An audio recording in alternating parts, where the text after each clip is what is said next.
Can she hear us talking right now? Yeah, because she can hear the microphones. Oh. Yeah. 5, 4, 3. We're talking today with Mr. Henry Lee Helmink of Holland, Michigan. The interviewer is James Smither of the Grand Valley State University Veterans History Project. Okay. Now, Mr. Helmink, can you begin by giving us some background on yourself? To start with, where and when were you born? I was born in Holland, Michigan. And in what year? And that was 1924, April 15th, All right. today. So, your birthday today. Congratulations. All right. Now, and did you grow up in Holland? Yes. Okay. What did your family do for a living? Well, my dad was born on a farm. My grandpa had a big farm there just west of Holland. And then when my dad and mom got married, they had a little farm further west called what we call Virginia Park. And that's where I was born. Actually in Allegan County, just over the line there on 32nd Street. Okay. And then did you stay on that farm when you were a kid, or did you move off it? No, the Depression came along and they lost it. And they were hit pretty hard back during the Depression, like a lot of people were. And all through grade school and that, we slowly came up through it. And then later on, my dad and my uncle bought an oil company. And they distributed gasoline and oils and stuff like that. And then later on, they had a station on the west side of Holland. And they had that for quite a while. They kind of got out of the hole for a number of years with that business. Okay. Now, in the meantime, before they got the oil business, did your father just work for his father, or as a farm worker? Or? He did a lot of work different places. I remember one time he worked in the sugar beet factory there, and I got a kick out of that because I'd go by the front door at night and wait for him to come off work, and the engineer there would bring me inside and let me stand by that big steam engine and watch it run. I never forgot that. All right. Now, did your mother work, or did she just take care of the kids? Well, she took care of the kids. I had 5 sisters and 1 younger brother. 2 older sisters, 3 younger sisters, and a younger brother. All right. Yeah. And then did you stay in school through high school? All through high school, yeah. I went to Holland High. Now, living out at Virginia Park, this is along Lake Macataw, so there's all parks along there. Right. And we lived in Montello Park, we lived in Central Park for a while, we lived again in Virginia Park, and even years later, after the wife and I got married, we had a house there in Virginia Park. So that's kind of my old stomping grounds there, Virginia Park. All right. Now, do you remember hearing about Pearl Harbor?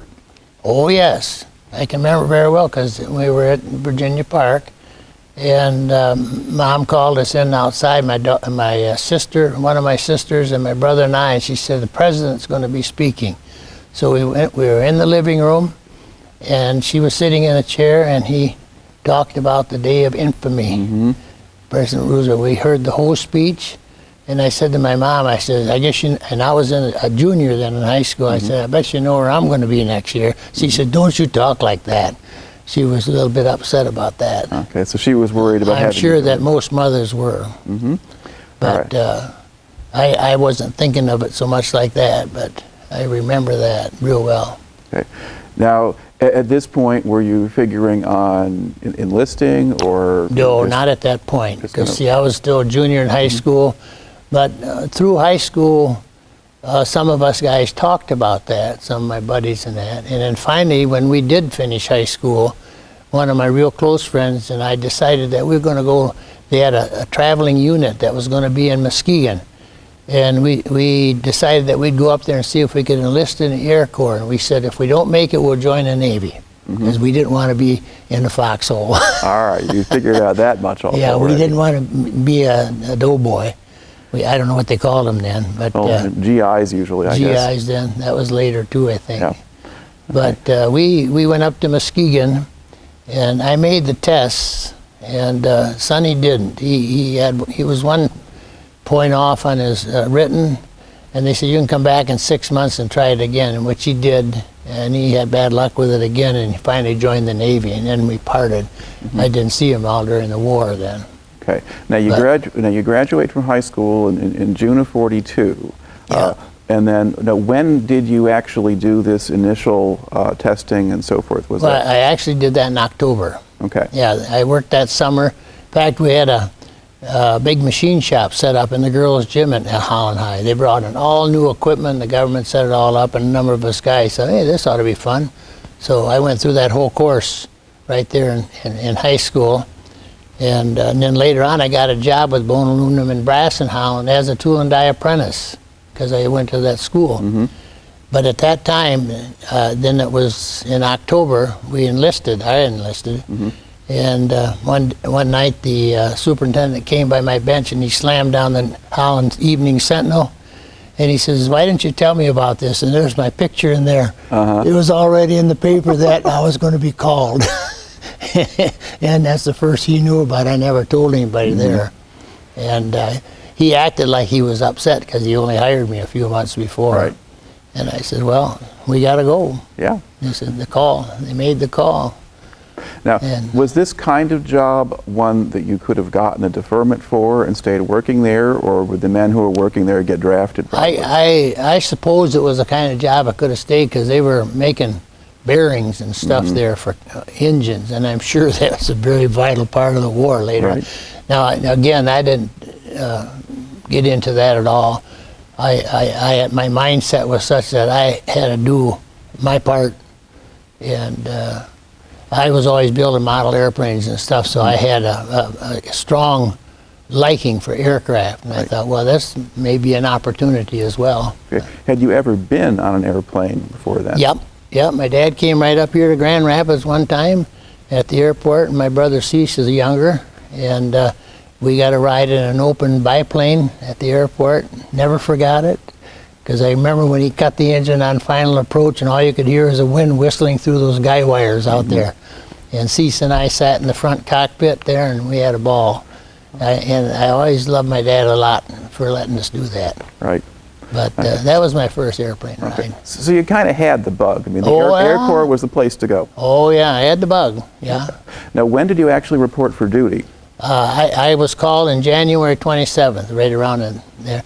And I had to go to the train depot in Detroit. And my dad, my girlfriend, took a ride with me to Detroit. I had a sister living there at the time, and her husband. They met us there, and we had dinner that night downtown. And at 12 o'clock, I had to board the train and headed off for Miami Beach. All right. Now, was the train loaded with people going into the airport? Just us guys. They were from Pennsylvania, all over Michigan, Ohio, some from Indiana. There was a certain area of the country where they took a group out. Right. And they all met there at Detroit. Okay. Yep. Now, what do you remember about the train ride? That was something else. These are old coaches. The seats were hard, and the edges were grape iron. And a gentleman named Casement, I wish I could remember his first name, sat with me on the seat out here. I don't know anybody until I got on that train. And he was a little older than me. I think he was around 22 or 23. And we took that one seat apart, and we made a kind of a bunk out of it. So we could, like a lounge chair, and that's the way we rode to Florida in that thing, back and forth and back and forth.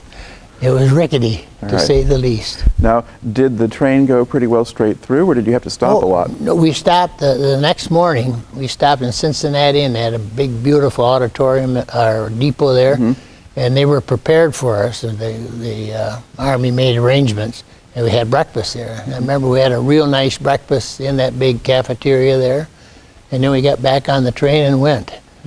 But down the road, it got a little rough. When we were going down through the hills, when you get into Georgia and something like that, we had this crazy old coach, but in between they had a couple of cars where they were old mail cars, and they had wood stoves. And what they were doing was heating hot dogs in water on there. And they'd put that on a bun, on a paper plate, with some peaches and some mashed potatoes. And by the time we got back to our seat there, that plate was getting kind of wet. And then we'd sit down and eat it that way. And then we laughed about it, you know. We didn't mind. We were just kids, you know. Okay. Now, where were they actually sending you to? Well, we didn't know for sure until we got pretty well underway. We ended up at Miami Beach, right on the beach, 14th and Collins. And they put us in a fancy hotel there, but they stripped everything out of it. The government took all the pictures off the walls, or the hotel did. All we had was a bed. and the lobby had one piano, and a kid named Kronschnabel could do high-speed piano playing. I can remember that pretty well. But we didn't have anything else in that hotel. It was kind of cool at night, too. A lot of guys caught cold down there, of all things. All right. But now, how many men did they put in a room? oh, seems to me there was either 4 or 5 or 6. It was quite a few. They were bunk beds then when we got there, and wooden bunk beds. Okay. So that part was okay. Okay. Now, what did this first part of training consist of? Okay, the first part of the training was we went out on golf courses right nearby and learned how to march. And that was pretty funny, because here us guys are out there in sport coats and white shirts yet. We didn't get our uniforms, but we were getting close to doing that. But we started out by learning how to march, because every place you went, you got in a formation and marched. And we had little Puerto Rican sergeants, drill sergeants. They were real short, real snappy guys, and they were a lot of fun, really. And they were trying to teach us dummies how to march. And especially when we were marching along nice and they'd say to the rear march, half of us would and half of us wouldn't. You were all piled up together, and then of course we get to laughing and that. And they were very tolerant of that. But I tell you what, after a week or so there, we could march, and we had a pretty good looking formation when we got done. Now, aside from marching, did they have you do anything else? Well, I did calisthenics and started to do some running. The Air Force was great on that running bit. Every place I was, every school after that, we always ran. A lot of times all the way around the darn airport. But we got in good shape. Right. By the time I got out of cadets, All right. I was in good shape. Now, were most of the guys you were in with older than you were? Or? No, a lot of them were my age, but not younger, that's for sure. I was always one of the youngest. We had guys in there that were married, probably 23, 4, 5, 6. Some of them had wives and children at home. Now, did a lot of them have some college education? Yeah, a lot of them did at that point. But then, like I say, after we did the Miami Beach thing for a couple of weeks, then we moved up, in our case, to Wittenberg College in Springfield, Ohio. And I'd never heard of the place until then, but it was a real nice place. Okay. And what were you doing there? We studied calculus and some of the sciences. It seems to me I had an English course there too, I forget. Okay. Now, why were they having you do those things? Well, they were doing to us pretty much what we would have presumed we would have done if we were in our first year of college. And maybe even second year. But I remember the calculus course. I thought calculus, I couldn't hardly get through geometry in high school. But we had an excellent instructor, and in fact they all were. And were they using college professors as instructors? Oh yeah, the college professors were there. Even the athletic guys were there. In fact, there's one picture I think that's in there. I don't know if I brought that or not. They were our athletic, and the Air Force put a lot of emphasis on getting us in shape. And when I'm looking back on it, they sure did. Okay. Now, why were they taking all the time to give you the education? What was that for? Well, originally, I think some of it was based on the fact that originally, in order to get in the Air Corps, you had to have 2 years of college. That was a requirement. You couldn't get any other way. And since the war was on and they needed to get pilots developed, they came up with this college training detachment. And for me, I thought that was great, you know. Now, let's see. So you're there in Wittenberg for what, about 4 months or so? No, I was there 6 months. I did the whole course, but the guys that had previous college, they were peeled off. I remember one guy was there 6 weeks and he was gone. One of my friends from home here, he was only there for about 4 or 5 weeks, and he went right to pre-flight and classification. Okay. Yeah. So you kind of got the full 20-week routine or Yes, whatever. I did. Okay. Where do you go then after you complete that training? Okay, when we got done with that, back on the train, and we head all the way to California, Santa Ana. And Santa Ana had a great big base there for pre-flight and classification. And pre-flight, we learned a lot of meteorology. We learned Morse code and a lot of calisthenics again. And psychomotor tests. They had a lot of equipment there where we had to check our depth perception and reaction time. And I remember one in particular, it looked like a great big phonograph record with a slot in it. And as that record turned, that little brass thing in that slot kept going like this. And you had 2 cranks here. And you had to keep the pointer on there or it'd buzz. And that was kind of fun, really, because you'd crank those on there. As that thing went around, you kind of had to lead it a little bit, you know.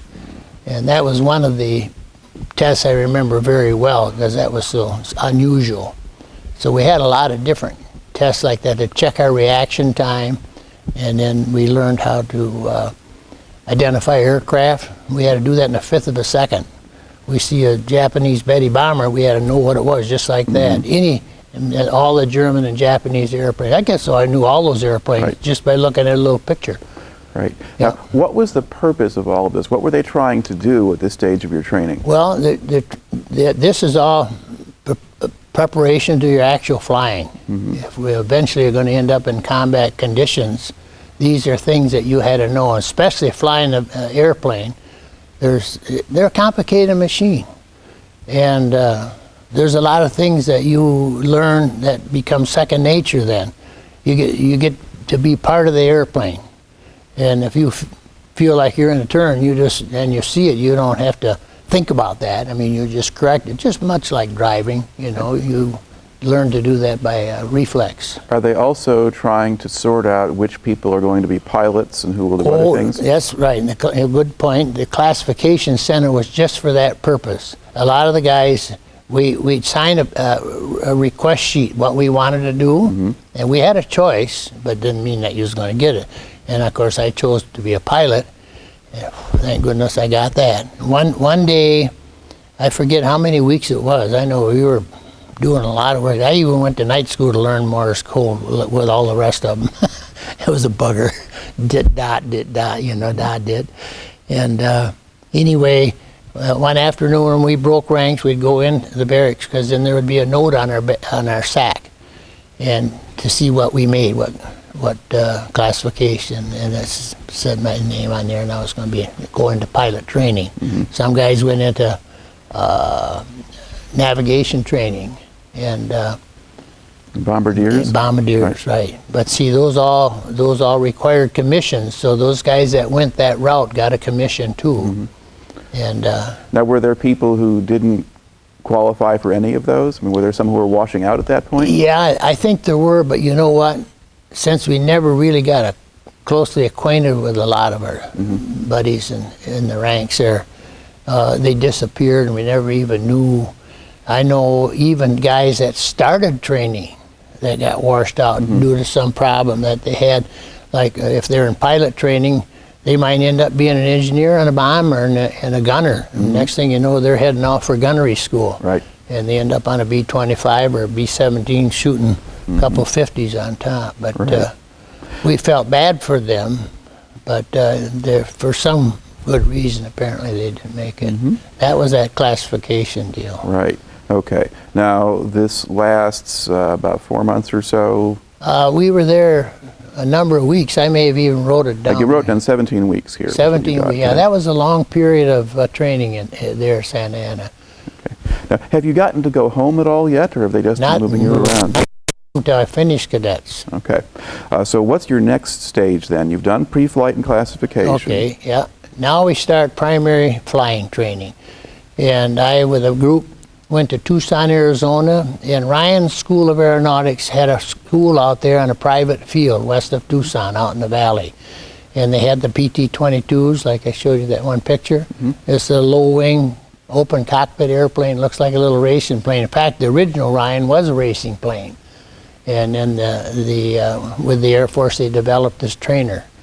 And there was, I think there were 6 of us guys assigned to one instructor. And my instructor's name was Mr. Taylor, J.N. Taylor, just a prince of a guy. Not a stiffhead about anything, just anxious to help us learn to fly. Well, he was a civilian instructor. He was a civilian instructor. He worked for Ryan Corporation. Yeah. All right. And he taught us how to fly that bird. Okay. Now, can you describe what it was like, kind of the first time you got the controls I of the sure plane? can. He asked me, he says, anything special you want to do? I said, I can do anything this airplane can do. A bad thing to say. He took that thing out and wrung it out. We did snap rolls and loops and slow roll, everything that airplane would do, and he knew how to fly that baby. And when we were coming back into the airport there, this place is just buzzing with those little airplanes. We had a mile square of blacktop, and we were using two sides of it all the time, depending on the wind. And we were coming into our rectangular pattern into the side of the airport there, turned on downwind leg, and I'm sitting in the back cockpit there, and we have Gosports on. He could talk to us and look at us in the mirror, but we couldn't talk back, shake our hands or wiggle the stick. We had signals. And I thought to myself, I didn't even get sick. I didn't get that whole word out of my mind, sick. Over the side it went. Just like that. That's the craziest thing. I wasn't even thinking about that. But I thought about that at that point. I thought I didn't even get sick, and poof, I upchucked. So when you get on the ground, it's embarrassing because you got to get a bucket of water and a long-handled brush, and you got to clean the airplane all off. Fortunately, it's all outside, you know. Right. Now, was that a common thing for the first-time pilots? Very common. That whole ramp out there was guys cleaning the airplanes. So, Right. but now, it was, you want to be careful, by the way, not to be playing with the cord because that can make funny noises. sorry. Okay. But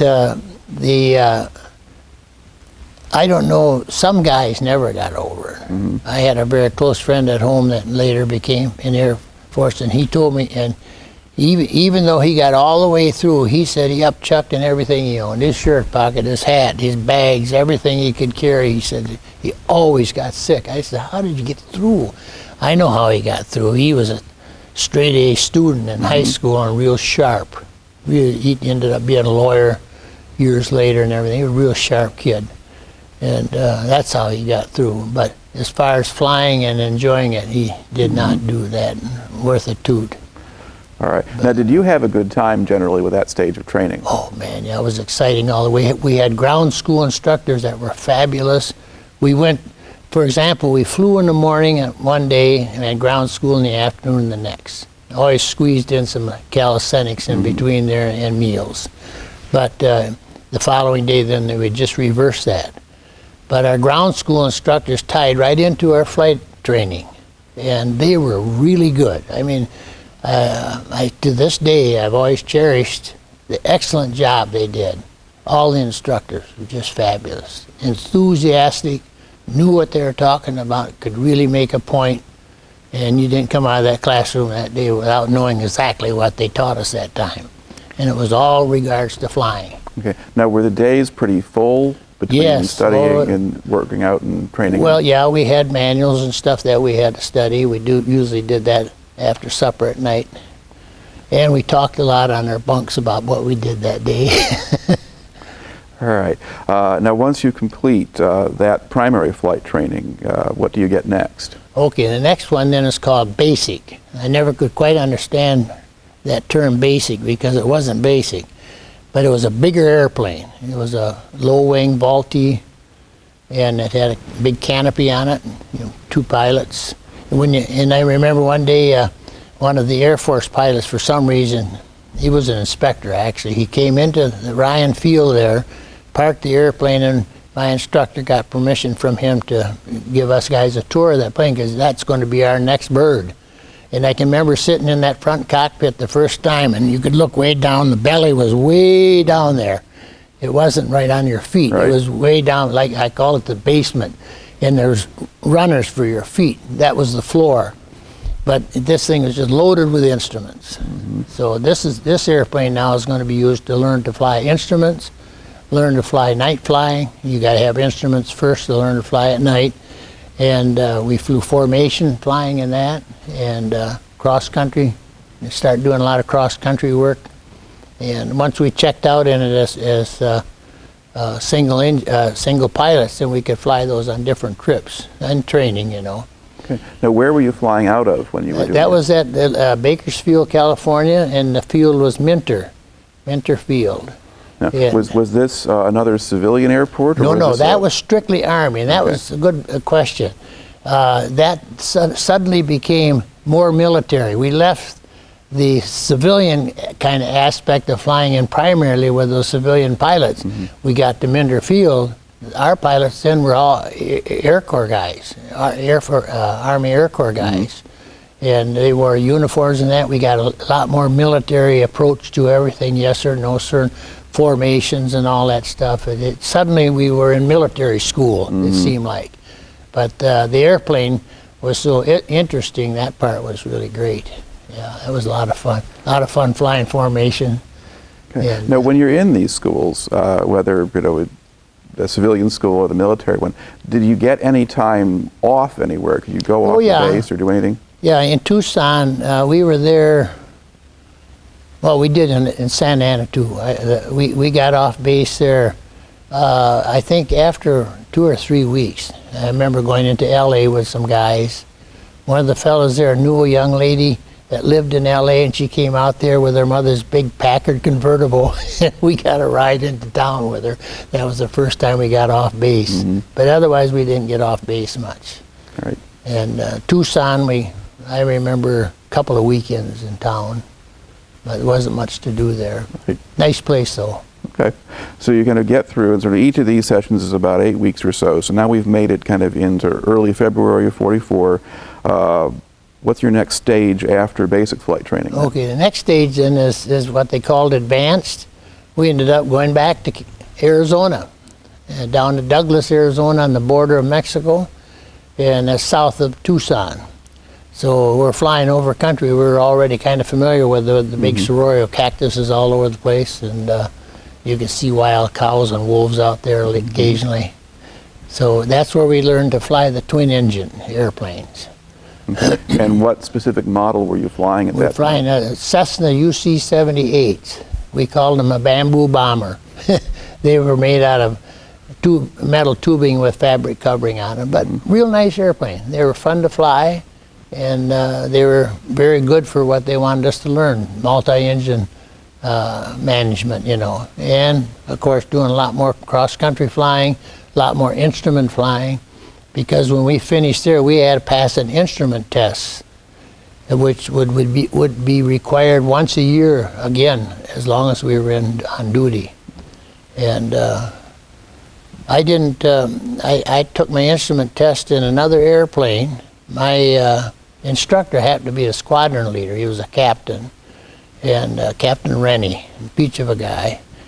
And one day he said, "Hey Lee," says, "you got to go for your instrument ride this afternoon. You're going to fly an AT-9." Well, an AT-9 at that time was a real streamlined all-metal airplane. The engines were out ahead of the cockpit.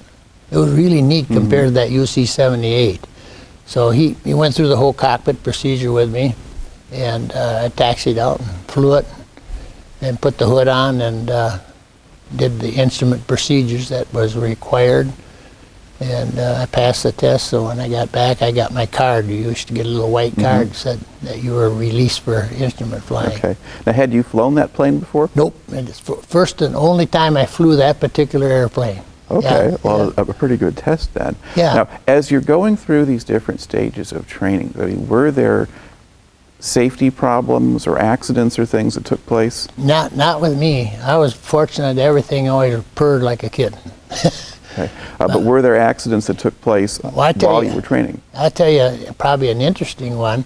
The UC-78 landing gear, when you pulled it up, it stuck out along the bottom of the cell about a half a wheel. And when you're out on the ramp by the planes and stuff, you can hear the loudspeakers with the radios, the tower talking to the pilots. And that's to get you used to that lingo and interaction between the tower and the crew and the airplanes. And we were listening to this guy, the instructor called the tower. He says, "We can't get our gear down. We're going to land it with the gear up." Well, that got everybody's attention because we're watching them, and sure enough, we could see where they were turning, where we could pick out the airplane coming in on final approach. And the instructor then was flying it. And you can crank that gear down if there were, but that was jammed somehow. I forget, it took about 1,300 turns of the crank to get it down. You worked up a sweat doing it because we had to do it once just to get the feel of it.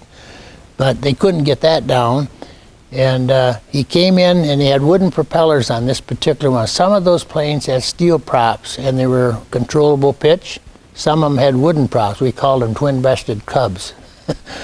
But he come in just as pretty as could be, slowed it way down. He's still gliding, shut the engines off, and he leveled out the props with the starters. Instead of letting them hang down and break off when he hit, he leveled them out with the starter. Just hit the button a couple of times and crank it over. He had those propellers horizontal, and he landed on those 3 wheels, the 2 sticking out the bottom and the tail end. Never put a scratch on that airplane. Wow. Beautiful piece of work. And that was quite an experience. So what you could do if you just used your head and flew it. Okay. Now, once you get through advanced flight training, I mean, are you now done and ready to be assigned, or what happens next? Then you're assigned to a combat unit of some kind. A lot of the guys, that was kind of interesting because we had a big graduation down there at Douglas. They had these big auditoriums, you know. And one night we all got in there and they read off the names of all the assignments for all those guys. I think we had about 500 students or something that graduated that day. Some guys were going to B-24, some B-17s, and a few lucky ones got to go to B-25s.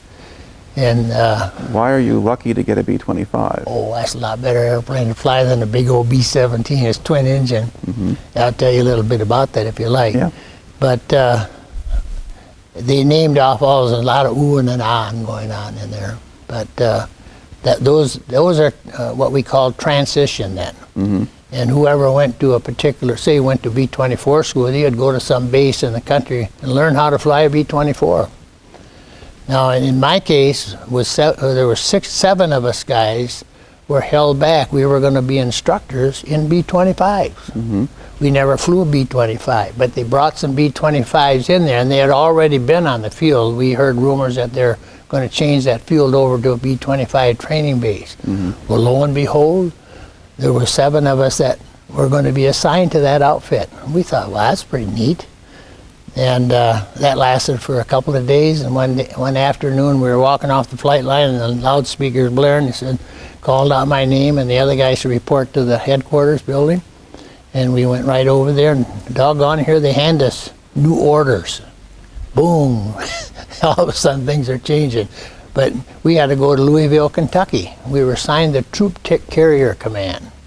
Oh, shoot. We were just getting to like the idea of flying B-25, see? Mm-hmm. But anyway, we got to go home then, too. That was our first time home. So we had a delay en route. And on the way to Louisville, we all went our respective ways. Like I came home to Holland Mm-hmm. for 2 weeks. And I remember was walking down 8th Street in Holland with some friends, and there were some people walking behind us, and I heard the lady say, I wonder how come that guy isn't over in the war fighting. She had no idea that I was just getting home from training. And we laughed, you know, we chuckled about it. But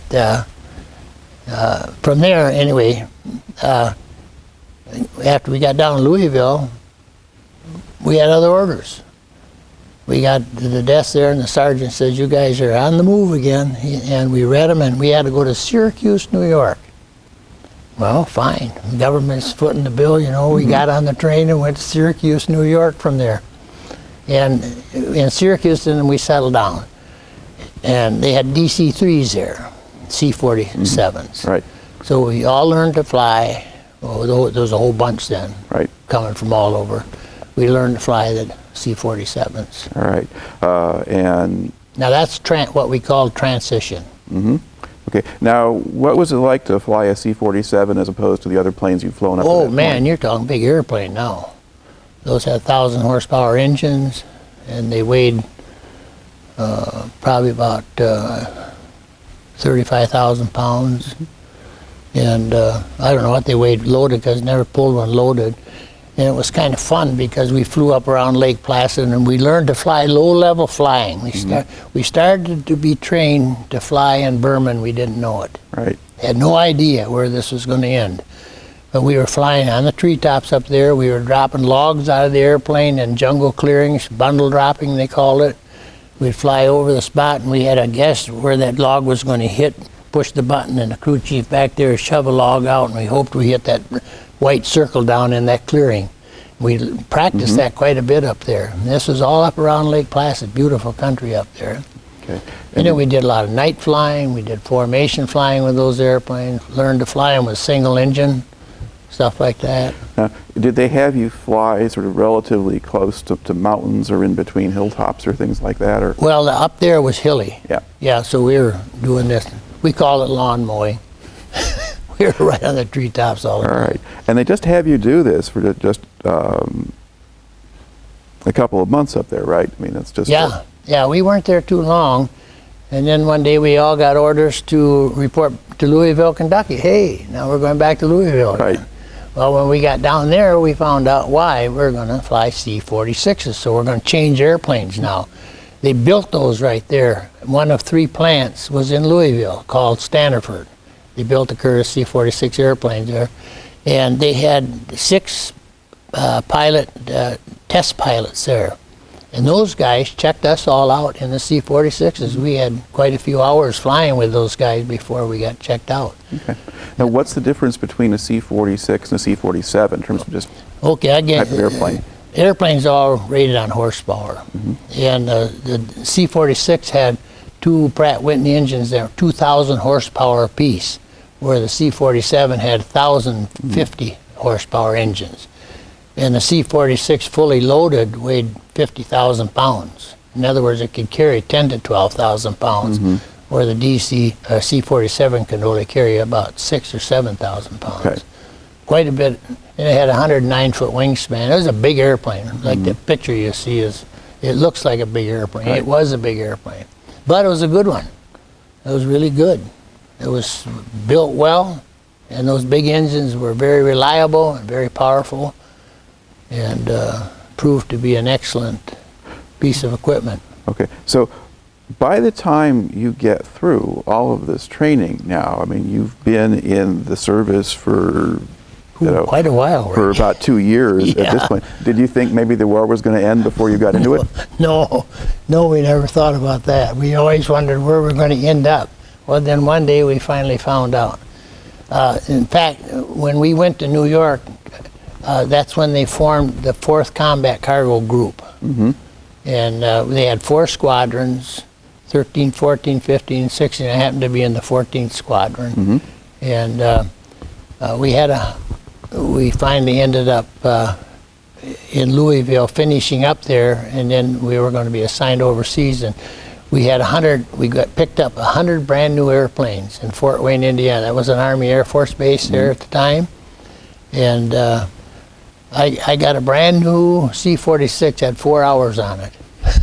And away we went to Florida. Well, now we know we're going to go someplace warm, you know. Okay. Now, when you're flying this, do you have your full air crew with you now, or Yeah. Or how much air crew do you have on a Well, C-46? on a C-46, we had a co-pilot, and they varied a lot, and then a radio operator and a crew chief. And that crew chief very important to us because he stuck with that airplane. He was chained to it.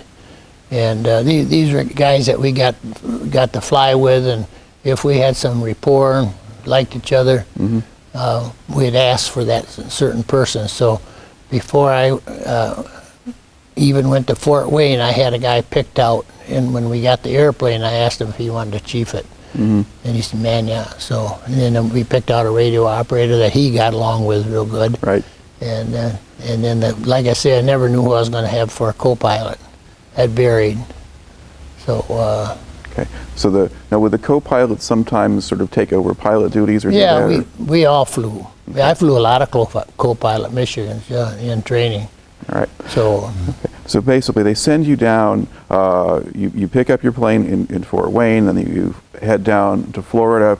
Yep. And now, are you off overseas from there? yeah, we spent 3 days at West Palm Beach, and we learned how to ditch. We didn't go out there and ditch it, but we learned how to get the life rafts out the door if we ditched. And we had about 3 days of training in that. The whole crew, even the guys that were my passengers. I had 17 ground crew people sitting in the back there worrying about me. We had all our tools with us and everything, big chest full of tools and that. Had a full load. What would the passengers, did they have seats, or did they sit on boxes? They had seats on the side, but we took those all out when we got overseas. They were made for troops, paratroopers and that, but we never did any of that. We just took the seats out. Okay. But you had them in during the trip over? Anyway. Yeah, right. Okay. And you know what? Those guys, you get kind of clever when you're in service. You learn how to make bunks out of nothing. They pile their bags up in such a way that they could actually kind of like a lounge chair. They were taking turns sleeping on the floor in their own baggage.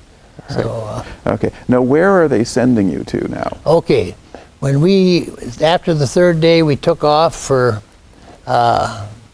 Puerto Rico. And we had a sealed letter that we were allowed to open 1 hour offshore.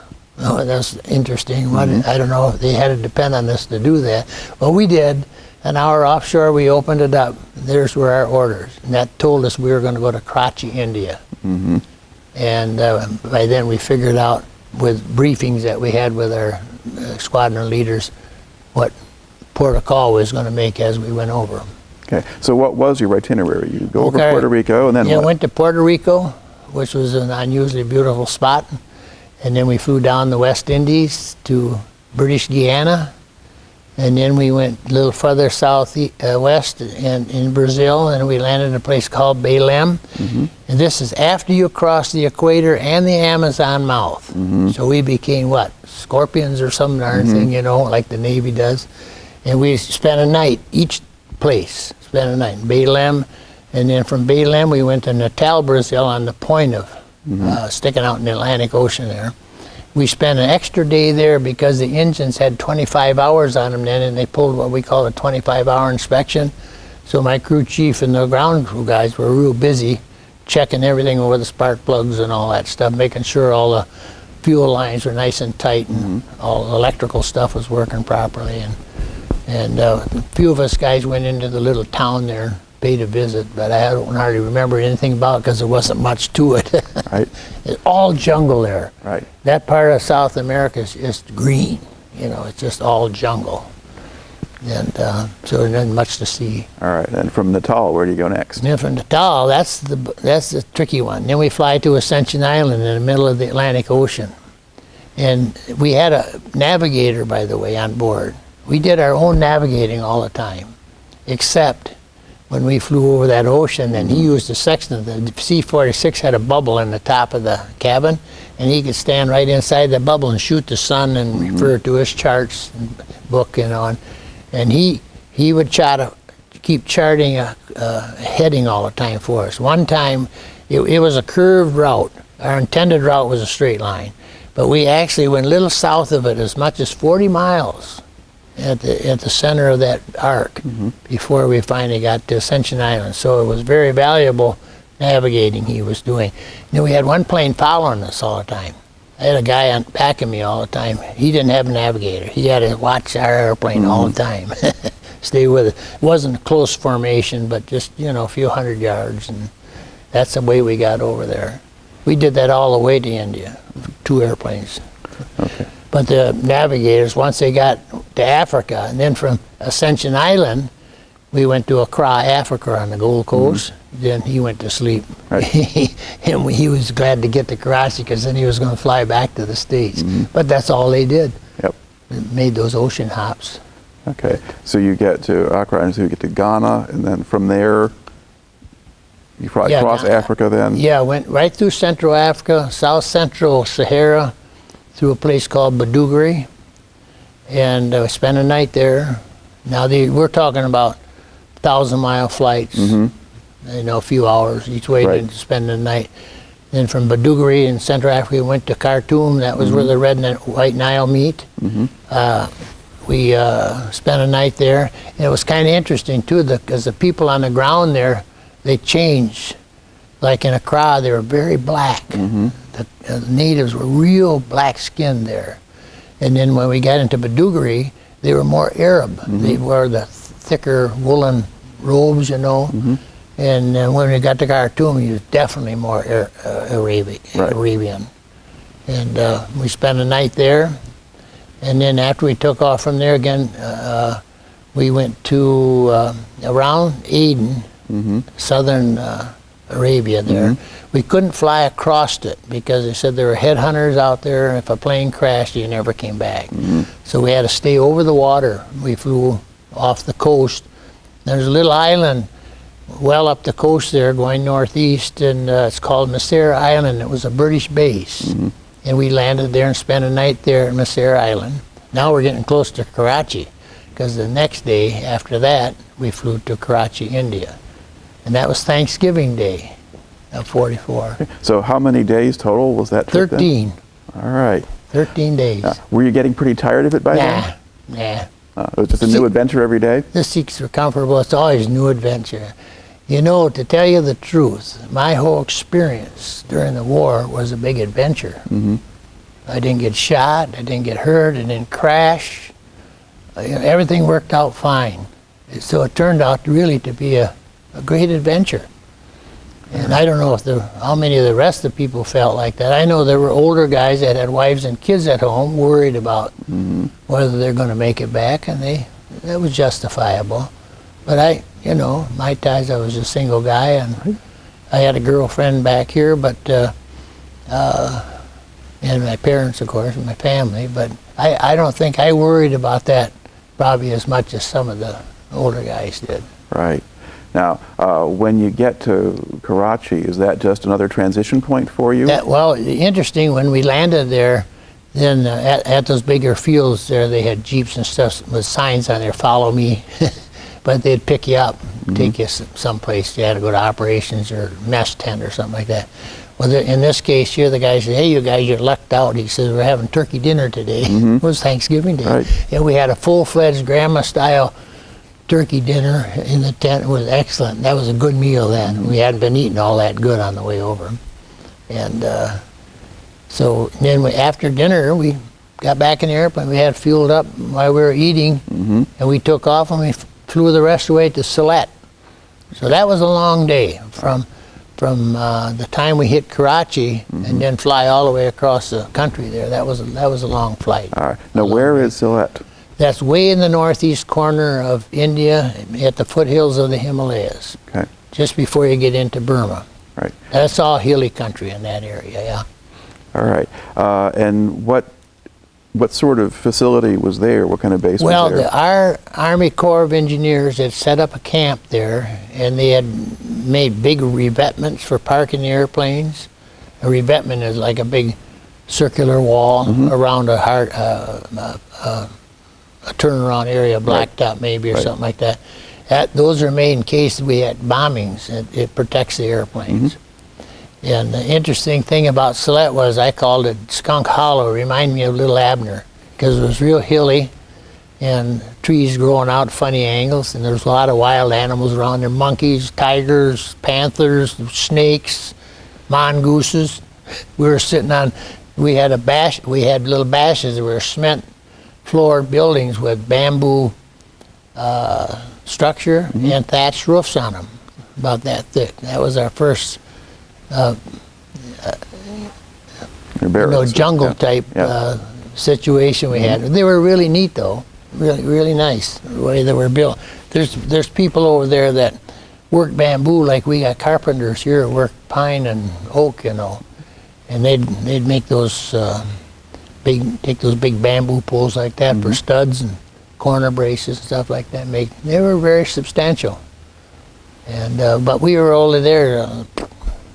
Like I say, I was there a week, I think, and then I went back to Karachi. Okay. Now, were you flying out of there, or were you just waiting for something to do? No, we flew a couple flights out of there to a place called Imphal, and that's where Merrill's Marauders and those guys had established an area, got the Japs out of there, and then our Corps of Engineers were starting to make strips there, our landing fields. They made quite a few in there. Okay. Yeah. And so you were carrying supplies to them, or? Yeah. Okay. Yeah, I only made a couple flights into there, and next thing I know, I'm on my way back to Karachi, and that's... All right. And then what were you assigned to do once you got back to Karachi? Well, I was assigned to a British Air Base there, and they were a testing base for testing gliders, and they were pulling wooden gliders that were made in England. They were pulling them with, they had a Lend-Lease DC-3 there, and they wanted to see what a C-46 would do with this particular Horsa glider. Right. That looks like a B-26 on the ground. It's round fuselage and high mid-wing, tricycle gear. And it's all wood. Everything glued together on that. It's kind of pretty, really. And what they did, they had loaded up with lead shot in little bags. They had 9,000 pounds on that thing. And they rigged up my airplane with a tow rig on the back. And I made 9 tows And then the engineers had a pedestal set up inside the airplane that they bolted down to the floor. And they had all the engines wired up with sensors on each spark plug. They checked the engine temperature on each cylinder, and then the oil pressure and temperature and all that stuff, and the gas pump pressure and stuff like that. That was all come through on that one pedestal there, and they would record all that information. So they were checking out the aircraft for themselves and didn't believe whatever the Americans told them about it. No, but they all agreed after it was all over that it worked real good. Okay. Now, when you're towing a glider, do you at some point cut it loose to let it land? The glider cuts loose on its own. Okay. Yeah.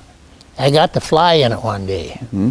They had an Australian test pilot flying that thing. I can still remember the guy. He had wrists as big as my forearms.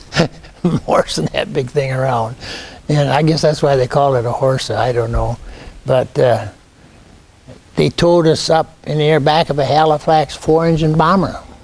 That worked fine, mm-hmm. and that was quite a scary ride, though. We got up over that field. It was a big rectangular field with 3 runways, one to the south and southwest, and another one to the west, and they all converged at this one corner. And after we took off, we were on the west side of the field at 7,000 feet. He said, I'm going to cut loose here shortly.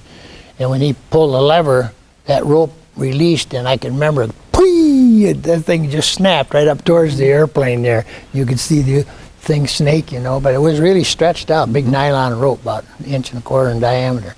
But it was really stretched, and when he let go of it, it just, bing, it went. He said, oh, we're clear, and the old bomber, he turned out of the way. And the pilot dumped the spoilers, which are little flaps on top of the wings that kill the lift. Mm-hmm. Man, we started to drop. And he circled that field, and this is happening just in seconds. Mm-hmm. Seems to me it took less than half a minute to get down on the ground. We just circled the field, lickety split, and I thought he was going to land first west and then southwest and south. He ended up heading south, mm-hmm. and at that end where all those converged, there was a big warm-up circle, we called it. And he was shooting right for that. Now we're coming right across the Brush. We're just about cutting the branches off. And he landed in the dirt outside that warm-up circle. There was a few hundred feet of clear field there. And he landed in the grass there, swung it around, and we're heading straight west. And we went 250 feet and stopped, just like that. That all in less than a minute from up there. It's just amazing. And I'm sitting there like this. I guess I was kind of froze. He gave me a whack on there. He said, what did you think of that, Skipper? I said, that's amazing. Yeah, it's just amazing. Now, that was a very effective glider, mm-hmm. I'm sure, in Europe during D-Day day. They had a lot of them then. Yep. Because they could land them in a cornfield, and stop. Right. It was amazing. Yeah, that was one of the standard models the British used during that time. Yeah. Okay, but did that convince you that you were better off in a C-46? Oh, definitely. I like engines. All right. So you do that with them for about a month. What were the living conditions like while you were staying with the British? I made 9 tows there, by the way. Right. And there's a lot of time in between. Living conditions were excellent. They had barracks there. They had a great big dining room and an officers' club there. And at night we could eat dinner with them. Mm-hmm. But there was a lot of it was that Indian food. Mm-hmm. I didn't care much about that, but my co-pilot and I would, a lot of times we'd take what they call a lorry, a big oversized Jeep into town, and they have a British section in mm-hmm. Karachi, India, and we found a Chinese restaurant. You could get anything you wanted there, and that's where we preferred to go. Okay. So since we were in an area we knew when we got back we weren't going to get good food like this, so mm-hmm. we ate good there for a month. All right. So you're there, you do this for about a month. Mm-hmm. Where do you get sent next? Well, then I went back to India, mm-hmm. but not Sylhet. We went down south of that on the Indian-Burmese border, and if I remember correctly, and I was a little fuzzy on that one, I think it was a place called Argatella. Mm-hmm. And I made a few flights out of that into Burma then. I start flying freight and stuff into Burma to different places.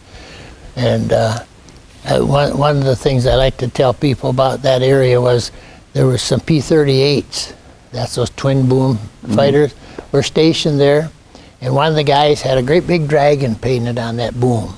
It was a gray airplane, and in a little darker gray was this beautiful paint job of a dragon. And this was in the province of Assam. And he had on there my Assam dragon. It's just great. Never forget that one. So, All right. Now, did you stay on this base for a long just for time? a short time. Okay. And it was just shortly after that, then we moved down on the coast, Bay of Bengal, to a place called Chittagong. And from then on, we did almost all our flying out of Chittagong because supplies came in by boat right out nearby. They'd load them on the plane by us, and we'd fly them into Burma. And we start flying back towards Imphal, and then Bamo. You ever hear of Bamo? Maybe not. The Burma road came down from a place near Sylhet called Chabwa, but it wound on down through the northern part of Burma there, and then up over the hump, all the way to Kunming. Right. A wild place. And Bamo was down here, and then it kind of cut northeast again, then up towards the mountains on over. And we flew quite a few times into Bamo, and then from then on in, it was all little areas that were identified by previous towns that were there. And Burma's all jungle. And the British guys would, with their bulldozer and that, and chainsaws, would cut down trees, and they'd bulldoze a landing strip, and they always did a good job. It was a nice level field and ample enough for us to land and take off in. And we'd bring in whatever they needed. Now, was this mostly materials for building the road, or was it No. military supplies, or? 105 millimeter shells, that long and that big around, gobs of them. Some of them were on pallets, which were great, and some of them were loose, and we'd net them and rope them down to the floor, and it was so rough coming out over the mountains into Burma. There's a range of mountains that separates the two countries. We call it the Little Hump. It was about 10,000 feet to clear them. But just as soon as we got over them, we'd get right on the deck. And those doggone shells would start wiggling around back there. I always worried about them getting back in the tail, because you get a tail-heavy airplane, you can't control it. And somehow or other, we always made it. So were you landing at a lot of these little improvised airstrips? Yep, landing on those dirt strips. The only one that was any good was in Mandalay. You heard of Mandalay. Yep. That had red bricks for a runway. The runway was very small. I don't know what they were flying in there at the time before we got there, but the British extended it, and they extended it with tar paper to hold the dust down. And we went in there a lot of times to Mandalay, and it was right near the Irrawaddy River out there, that great big river that went all full length of Burma. And the Japs were always just out of range. But they had 105 millimeter cannons too, so did the British, and they were both using the same kind of guns. Because the British are at that point trying to push the Japanese out of Burma. Not trying, they did. Well, yeah, they did, but that's what they're doing at that stage. So they're Yes, fighting their way across it. Yep. And so you're basically flying in supplies to support that campaign. Right, and we hauled so many supplies. I heard a captain say one day, he says, "You guys are hauling away too much stuff." I said, "What do you mean?" He says, "We're having more trouble hauling our supplies with us than we are fighting the Japs." I said, "That's an interesting thought." I said, "Glad you're getting enough." Right. He said, "Yeah, we are too." Okay.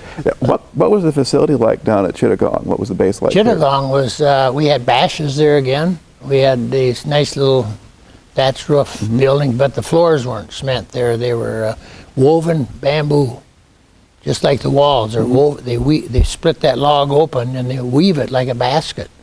And we had those on the floor. So some of us we'd go downtown once in a while, we'd buy a throw rug or something, put that by our bunk, so when you stepped out of your bunk in the morning, you didn't have to land on that sharp edges of those bamboo. We just had a rug there. Yeah. And what was the climate like there? Hot, humid, most of the time.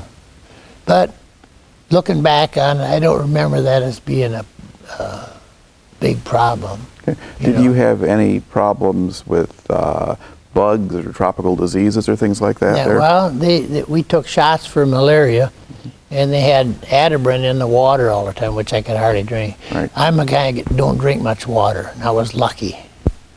because a lot of guys, they had to drink a lot of water all the time. They were drinking that stuff with adabrin, and their skin would turn yellow. Yep. Looked like they were starting to get a nice tan, but they weren't. Awful tasting stuff. I preferred just to have something the cook made that boiled, you know. Mm-hmm. Maybe it was on the food or some juicy rice or something like that. But the food was so bad all the time over there that my memories of eating are limited. Mm-hmm. Yeah, and if the cook's got every once in a while we'd make a run into Calcutta, and they'd have a quarter of a beef or a number of them, and we'd call that a milk run. We'd get to go to Calcutta. We got to stay overnight at the Canarney Estates, which was an officer's hotel that the government took over. And they had a nice dining room in there, and we could get a nice dinner. So anybody that got to go on that milk run, so to speak, to take some meat back or other supplies, that was a good deal. But that was rare. Okay. Yeah. Now, was the food being supplied by the Army or by the British? Or? I don't know how it got there. It came on boats mostly. Now that meat, they must have come out of freezers, and what they'd do, because as soon as we loaded it on the airplane, we had to get back into further north to our base, and that was before Chittagong. And the cooks would quick grab it and start cutting it up and cooking it, and they'd usually ruin it by over greasing it. Oh gosh, the guys would get the runs, you know, and that wasn't very healthy at all. All right. Now you're doing this for better part of 6 months or so. Like Yeah. 400 missions was. I went, I think 480 some missions that flew in there. We flew 3-4 times a day into Burma. Because it wasn't too long a flight from Chittagong to the middle of Burma someplace. From Chittagong as we got down into central Burma there, a little over an hour, hour 15 minutes, you know. But a lot of our time was taken up in loading and unloading. Right. And Now, did you have to help with all of that? no, they had Indians that did all the work, and that was all British done. They loaded us, unloaded us. It was all for them. And what we'd do is watch where they loaded stuff. I'd watch the struts of my landing gear. If they had stuff that I wasn't sure of the weight, there's times when I'd stop them from loading because I was getting overloaded. Trying to guess 10,000 pounds. I knew I could carry 12, but we preferred to hold it at 10. One time I had a real close call. They cut up river barges, 1/4-inch steel, in great big long slabs, and then they were going to take it and weld it together over there and use it on the Irrawaddy, I guess. But I was taking those into Mandalay, and I could see right away. I thought, holy mackerel, they can't hardly move that stuff. And my struts and my tires were starting to bulge a little. I stopped them. I said, you can't put any more on. I says, if I had any brains at all, I'd have you take 2 of those sheets out of there. I should have done that. Because even when I taxied, I could feel it, that heavy weight. And that day I had a new co-pilot, just came from the States. And he was an older guy. I don't know where he came from. He was in the Army for a long time. And I gave him quite a bit of instruction in the cockpit there while we were loading. And I said, this is going to be a rough trip. And by golly, when I could tell right away too, we had a great big wheel on the side of the pedestal. It was a trim tab, and I kept rolling that tail up off the ground because you could almost fly that airplane with the trim tabs. And that tail was barely wanting to come up, and when it finally did, I'm using up all my runway. On the end, there's a big dike where that river is with telephone poles and wires on it. I just barely got off the ground and cleared those wires. I thought sure I was going to cut them in 2. It seemed like it took 10-15 minutes of flying around the countryside just trying to get some altitude so I could get over that little hump there going into Burma. Well, anyway, make a long story short, I did get over there, and we had a ground controller that was kind of controlling traffic, and I called him ahead of time. I says, I'm overloaded. I want the strip. It's not an emergency, but I don't want it to be. I says, I don't want to be dodging in the airplanes on final. He says, you got it, it's your airport. So I came on in, and as I came across that doggone pruckle brush there, I chopped the power on it, and that airplane just went woof. It stopped flying right there, and then go woof, it went in the ground. I could just feel those old shocks just bottom out. And then when I got to the end of the runway, this is a sandy runway, I got to the end of the runway, I could hardly turn it around. It was sinking in the sand, you know. I sent up a cloud of dust in the air. They thought an A-bomb went off. So that was a scary day that day, flying that. Now, you didn't have accidents. Were there accidents in your squadron while you were over there? We had, the bad one was where a guy had a fire in the right engine. It burned through the wing and it burned it off. And they crashed in the jungle, almost on that same track where I had been flying. Not that that made any difference, but we lost that whole crew there in the crash. And we didn't lose many airplanes. Even when we went up to the hump later on, we had pretty good luck on the airplanes flying all the time. Okay. We had 100 airplanes, like you know, and we had 85 of them in the air every day, at least 85. So we had about 15% on the ground for maintenance or whatever modifications they were doing, stuff like that. Okay. Now, did you have the same plane most of the time, or did you change I did for planes? 6 months. I had the same plane, and then at that point, then we went up to Missional. That's spelled entirely different than it's I know, pronounced. Missional, yeah. And when we got up there, then we went on a 24-hour clock. You might get scheduled to go out at 2 o'clock in the morning to go to Kunming or someplace nearby. We always say Kunming, but we went to a number of fields in China around that Kunming area, southeastern China. Okay. Now, what were those flights like? Because now you're flying over the Himalayas, you're going over the hump. Now you're talking weather. Weather was atrocious because the monsoon season started when we started flying over there. That was about in May, I guess. And I'm not kidding you. We come back from Kunming and we look to the west, and that range, the Himalayas kind of swing down south on the Burma-China border. A big portion of them. If you look at a map on your GPS or something like that, the furrows all bent around down to the south, and that's the area where we always came back over. We went south for a ways when we flew out of Missional, and then we'd cut over to Kunming by going east, and then we'd dodge back up to Kunming. But coming back, the air traffic controllers wanted us to fly a northern route, and then we were empty, and so that worked. We'd fly about 15,000 feet coming back.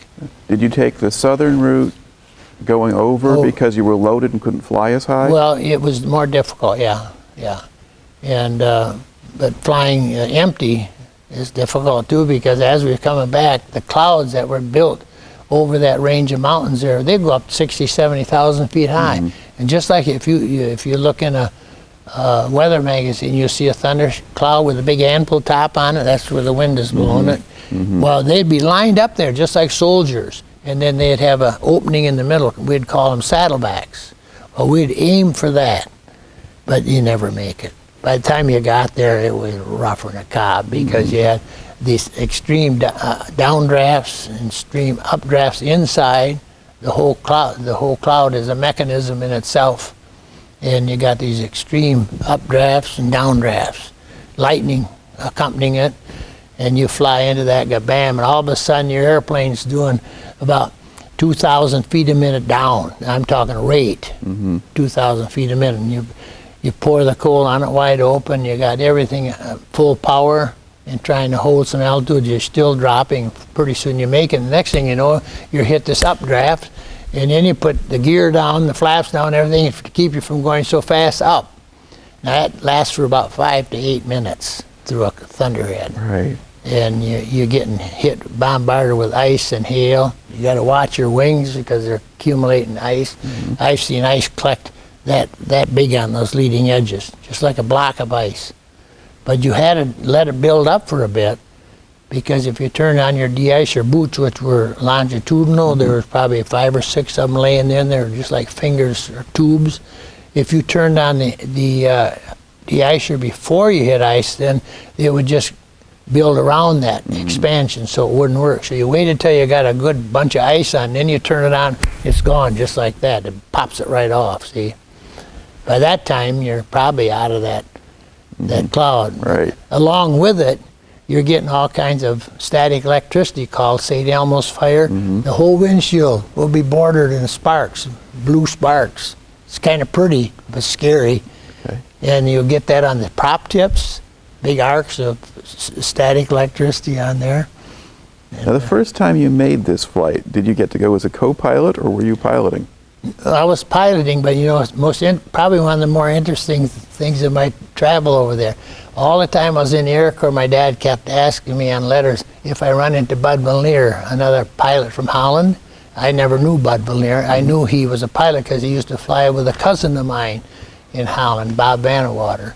And when they were younger guys, they had airplanes. And I never knew this Bud Valnier. I said, no, I haven't seen him, probably never will. There's thousands of people in the Air Corps. Well, anyway, on our first trip up to Chabois to fly the hump, we went for an orientation ride. And I flew the airplane up there, and we were in the operations office there checking the weather and that. And there's a bunch of their pilots around. And I walk up to this one guy, and I said, you want to fly with me? He said, I guess I can do that. He said, what's your name? I said, Lee Helmink. He said, you're not from Holland, Michigan, are you? I said, you're not Bud Valnier, are you? He said, yes, I am. That's how we met. I can never get over that. So he flew with me, showed me how to get over the hump and back. And we were both talking so darn much that we were both hoarse when we got back because we weren't using the intercoms, you know. And that was kind of a fun day. That was an empty ride, just to take a trip over there to Kunming and back, see what it was like. All right. And he was tipping me off all the time, and some of the high peaks that I had to avoid. Like there's one peak coming back 17,000 feet, and we had to avoid that. We preferred to be at night. If we were on a night flight, we preferred to be over 17, so if we got off course, we wouldn't hit that doggone peak. Right. Now, did you get used to flying through those storm clouds, or was that always kind of a scary thing? No, it's scary all the time because a lot of times too there'd be scud weather. We'd be in a scud weather where you couldn't see nothing ahead of you, and you could see brightening everything up, you know, but you couldn't tell where the center was. Otherwise, we tried to avoid the center, and that was helpful. But more often that we come shooting out on the other side, and it would be clear blue sky, and you look back and here's lightning streaking down these beautiful big white clouds, and you want to see how can they be so mean. Right. Okay. Now, what were things like when you landed in China at Kunming or the other bases? Oh, they had good fields. The fields there are all handmade. They started out with big rocks, all by people carrying it on their back, and they keep getting smaller and smaller and smaller. And when they get all done, they put a nice sand on it and roll it nice and flat. Beautiful airports. Yeah, they had a lot of those. All right. Thousands of people working out there building runways. Yeah. And did you see much there? Would you stay overnight in Kunming and just fly back? Or? Never stay overnight there, no. What we do, if we had all we carried at that point was, I never had anything, well, once in a while I had a couple different things, but most of it was 21 barrels of 100 octane gas. That's what we'd carry, 21 barrels at a time. And were they using that as aviation fuel? Or? Oh, yeah. That was all being stockpiled out in the fields there. They had piles of like big pyramids of it. See, what most people don't know, the communists were fighting us already. And those crazy buggers were planning to bomb us. Every once in a while we'd be in Kunming and the old sirens would go off. Man, we'd scurry back out the plane, get out of there. We didn't want to be on the ground if they were going to have a bomber. We don't know what kind of bombers they had, and or what they got. Sometimes they got some of our planes, you know, through very underhanded But they were worrying methods. about communists rather than about the Japanese. Yep. Of course, I guess by the time you were up there, I guess you start flying those in June of 45, and you're there through November, so the war ends in August. August, but yeah, we were still flying past that time, yeah. Okay. Now, did you see anything of the American combat air forces up there? Nah, we didn't see any of the P-40s or anything, and we were protected primarily overhead with British Hurricane fighters. And they would fly about 33,000 feet, and we had a dedicated radio just tuned to them. Well, we could tune the radio or anything, but we had tuned to them, and if we saw anything adverse, like a Japanese fighter plane, if anything. We call them guys immediately. They'd be down like hawks. Now, did you ever Covered. see any Japanese planes? No. Except that night one time. We had an experience there where we were moving a bunch of Gurkha troops from one field to another, and it was a secret night mission because it was back of the lines. And we were taking turns landing on this strip, and the guy at the end of the runway had a weapons carrier with little lights on. He'd turn those on. That's what we'd line up on. And at the last minute, we'd turn our landing lights on so we could see to land, you know. And I was up at 4,000 feet. 2 or 3 other airplanes had landed already under me. And this, I was at either 4th or 5th one up. And this guy below me was calling in and talking to the radio operator, making the turn, all in the dark. And all of a sudden, boom, boom, boom, the whole airfield started exploding. That guy in that airplane was a Japanese Betty bomber. A Betty bomber is about the size of a C-46, twin engine, and he dropped a whole bunch of anti-personnel bombs. They got a big snout on them, about 18 inches long. When they blow off, they spread out over the ground. They killed a bunch of people there. I saw later the tents there. You could see where the shrapnel and stuff went through the tents, put big holes in them. But man, when that thing started blowing up down below, there were still 4 of us in the area. We headed back to the base. And we didn't go back in there till a daylight flight. Later on, we took those guys all back there. Right. These were guys that were moving ahead for them. They had their tents and their equipment and everything on board. Now, was the Japanese bomber actually talking to people on the ground? Perfect English. We didn't know who he was. We thought it was one of our guys. Yeah. You can't hardly identify each other on that radio, you know. Right. And you might know one of your squadron numbers, then you might know who it was. But it wasn't one of my squadron members. Now, when you flew at night, did you have night fighter escort, or did you just go by yourselves? No, night fighter can't do anything for you at night. No, you're on your own then. And what we had on the wings to identify the plane below us was the color of your socks. They were blue, about that big around. They're called formation lights. And they didn't glow into the air or anything. You could see them only if you're right above them. And if you fly formation, you're usually like this. So you could fly formation at night just looking at those lights. That's the only lights they had. All right. So you do this, so you've got most of the latter part of 45. And then in November, you get dispatched and they get ready to send you back home. Yeah, we were stationed in Missional then when they dropped the big one. Okay. Are there any other sort of events or things that happened while you were stationed in Asia that kind of stand out in your memory that you haven't mentioned here yet?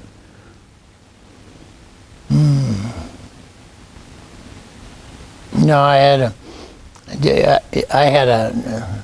a close call in Chittagong on takeoff one time, other than that heavy load, where I had a runaway prop. We had Curtiss Electric props, 4-bladed. They're 14-foot diameter propellers, really big. And the pitch was controlled electrically. And where a lot of other props are controlled hydraulically. Yeah, like the original C-46 that had Hamilton standard 3-bladed props on, which were hydraulic. But anyway, ours had the 4-bladed Curtiss Electric props. And sometimes they'd decide to go into real high pitch. And then when they did that, they'd overspeed. And what they do, if it overspeed right away, make you turn. Well, I'm just taking off very nicely at Chittagong, heading for the water, because it was right on the edge of the bay there. And all of a sudden, I'm heading towards the puckle brush. But there was a toggle switch there, right on the pedestal. And I knew right away what happened, because it's pulled me over.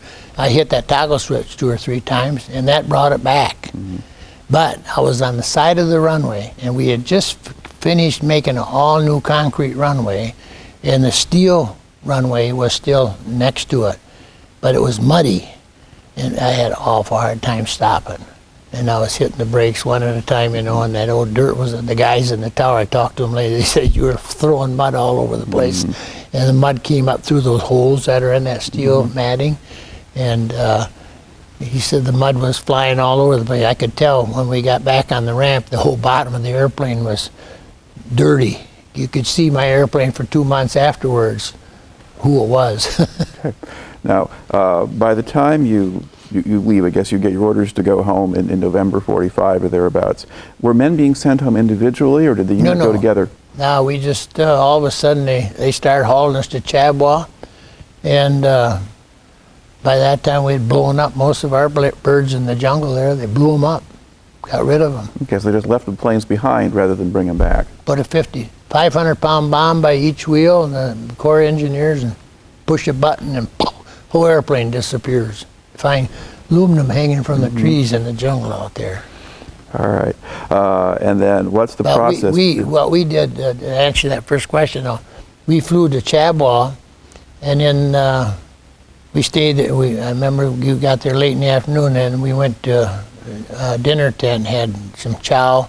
The next morning, we all got on a DC-4, which is a 4-engine passenger airplane. And the MAT and military air transport guys, they flew us to Karachi.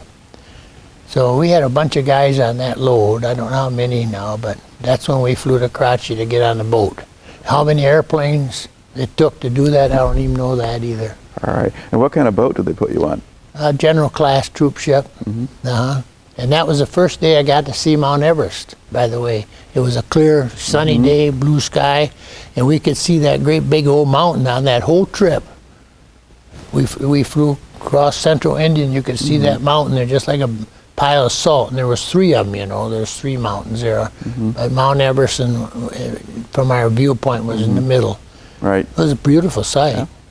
But that's the only time we got to see it. Okay. Now, how long does it take you to get home? Oh, 28 days on that boat. Okay. Now, did they go through the Indian Ocean and the Atlantic in that way? Up through the Red Sea and through the Suez Canal. Okay. That was quite an experience, because the boats looked like they were in the desert. As they curved around, you know, you look out across the desert, there's a great big boat out there in the sand. Then we went through the Mediterranean.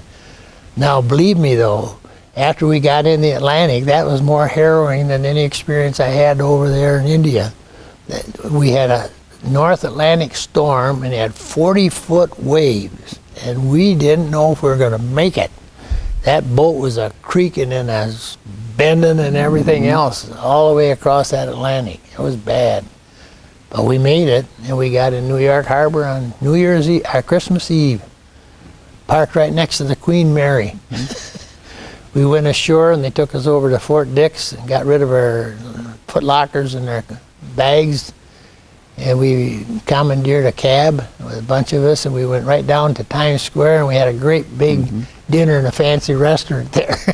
We had 3 of them that night. We ate 3 times. Had to make up for a lot of lost ground there. Oh, man. But see, we couldn't eat on that boat. Once we got out of the Mediterranean, we couldn't eat anymore. And the boat food was great. We were looking forward to that, getting on that ship, because they had refrigeration and everything. Yeah. We had eggs and ice cream and butter and all that stuff. Milk. Didn't have milk. You don't get milk in India. They don't milk cows there, you know. They just kiss them. So they make butter. They get it from someplace else, I guess. But anyway, but basically, so they had good food in the ship, but most of the time you couldn't eat it because you were going. Yeah, it was so rough. We'd walk down the hall, and we'd hold our hands on the walls. The guys in the galley were great. They'd make sandwiches, and we could hold that, you know. But you couldn't sit by the table because your dishes just fly down. One time we hit a wave so hard we lost control of the rudder. It was a big hydraulic system, and something went wrong with it. It went broadside, and we hit one of those monster waves rolling this way as it came this way. And you could hear everything in that galley go crashing. The chairs and all the dishes in there. They said they had about 6 barrels full of dishes went flying all the way across that wardroom in there. It was wild. We was worried. We thought, here we are, went through a whole cotton picking war. And we're going to lose it in the middle of the Atlantic. One aircraft carrier that was taking troops back out of Southampton, England, they got part of the flight deck ripped off and it blew 6 sailors overboard, and they went back. Yep. The captain said, I ain't going to do this, so he went back to England. And there was another ship too, I think it was a heavy cruiser, that decided they couldn't make it, and they turned back. We got that over the radio. The captain announced that on the PA system. But you kept going anyway. He said, I'm going to get you guys home for Christmas, and he did. He did it. All right. And then how quickly then after Christmas do you get to leave? Well, the next day, we had a report to Fort Dix. In fact, we didn't even go to bed that night. We were downtown, and everybody was celebrating, and the war's over, and it's Christmas Eve, and it was very gala there.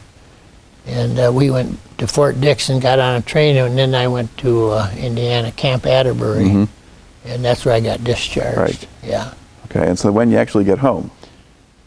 Day before New Year's, on New Year's Eve. Okay. I can still remember coming into Holland Station there on the Pure Marquette. Now, did anybody know you were coming at that point? Oh yeah, my folks did, my girlfriend, and a lot of friends were all at the depot there. Yeah, it was very nice, everybody was there. All right. And I was telling my daughter, I said, I can still remember crossing 136th Street, which runs between Saugatuck and Hamilton. And there's a railroad crossing there with the double crossing, and they load farm goods and stuff there occasionally. I can remember going through there because I was familiar with that and haven't been there before. And I thought to myself, I can't believe it. It's like reading a book. Where I've been, what has happened, here I am, alive and well, no scratches, heading for home. It seemed like a dream. Yeah, it was a funny sensation. Okay. Yeah. Now, once you got yourself home, what did you do then? Well, then I had got a job with General Motors, and I worked there for 35 years. I was in tool and die, and held a number of supervisory positions. And now, to look back on that whole time in the service, what sort of effect do you think that had on you? Or did it change you at all? Or I don't really think so. No. I was on the way home. We talked a lot about this on the boat, what we were going to do. A lot of guys are going to continue with college that they'd started. Some guys had been studying even overseas. And I thought that's pretty doggone good. I didn't do that, but I was serious. You know what? I liked the Air Corps. I was seriously thinking about staying in. I thought, where am I going to get airplanes like this to fly in civilian? Sure ain't going to be able to buy them, let alone afford the fuel, because they all drank gas like crazy. And then there was about 5 or 6 of us. They said, we're all going to do that, Lee. We're all going to stay in, but they all petered out. By the time I got to Camp Atterbury, I was the only one that was even talking like that. So I didn't. And but I got offers from 25 different airlines to fly. wow. And the bad part of it was, at that time, I talked to a lot of the pilots. They were hiring, but then they would get furloughed. Oh. And so they said, you're lucky if you work half the time, and that didn't sound too exciting. But finally, I had already started working at GM. And one day I got a letter with a couple of tickets in it to go to Chicago and talk to the guy there about joining TWA. And I took some tests with him, stuff like that. He says, we can hire you and we can guarantee a left seat in 6 months. He says, and that'll give you time to get acquainted with our operation, get up to date on your regulations, get your uniforms. He says, and maybe settle down someplace. I said, what's the hitch? He said, well, you got to move to New York, Chicago, or L.A. Well, I wouldn't mind L.A., in spite of the earthquakes. Chicago, I don't know. I said, I'll have to talk this over with the wife. Oh, he says, I knew you'd say that, and that's perfectly understandable. So he says, get back with me. So when I got home, I told the wife about that. She didn't have any inclination to go to any of those 3 places. I said, you're not very adventurous, are you? But anyway, what we could have really done, when I look back on the long view, we could have just went to Chicago. There's all kinds of nice places around Chicago. Yes. Right away, I was thinking of living in Chicago, and on the south side, It's a whole different community. Were they there. flying out of Midway in those days, or? Oh, they were flying all over the place. China. No, but I mean in terms of where you would fly from if you were based in Chicago. Were they using O'Hare by then, or were Oh they yeah, still down? yeah. Okay. O'Hare, Midway was Yeah. open too. Yeah. Right. And TWA was all over the place, Mm-hmm. and they had a real good reputation. Boy, that was a tough one to pass up on. Mm-hmm. But I said, wife, if you don't want to move to a place like that, I said, then I can't do that, because I want you to be happy too, you know. Mm-hmm. And so I said, if I don't take this, I'm not going to answer any more of these. Right. And I had offers from some companies, corporate flying, Mm-hmm. which probably would have been okay. And I even did that here in recent years. In '96 was the last time I flew a jet. I got to fly turboprops and jets after I was 70 years old for Holland S2 yachts, Tierras. Yeah, I flew with those guys for 6 years. Okay. So you did do some flying then, periodically. Oh, I flew all the time, all my life since that. I had my own airplane with a couple other guys, and when I was in Kalamazoo, working at the Kalamazoo plant, and we had a little Cessna 180. We bought it as we didn't call it a club, it was just a partnership. And I flew a lot of I flew about 28 different kinds of airplanes in my life, I think. And a lot of times I'd fly guys that owned airplanes that didn't fly much. Say, hey Lee, how about taking my bird up for a trip? It needs to be exercised. Right. And I did a lot of that. Okay. Yeah. Well, I think that probably qualifies to some extent as sort of the time in the service having an effect on you, in the sense that you learned things and you got experience out of it. Oh yeah, even today I'd like to hop in a plane and fly, but I haven't done much of it in the last few years. After '96, the insurance company wouldn't cover me anymore, or they would, but they wanted an arm and a leg. Yeah. And I can remember Bob Slicker's one of the owners. He spent a whole afternoon on a telephone trying to get insurance for me, because they didn't want me to go. They got a plant in Fort Pierce, Florida. We flew down there a lot, and they were perfectly happy with my being on the crew. And Bob tried everything he could to keep me, but the insurance company, they just jacked the price way up because of my age. So, well, that's where it goes. Well, it sounds like a pretty remarkable experience. So thanks for taking the time to talk to me about it today. Oh, it's a pleasure. All right. And that's a wrap then. There's a wrap, huh? Okay. Just put the microphones off here. Push that little button. Just flip the switch. It slides. Oh.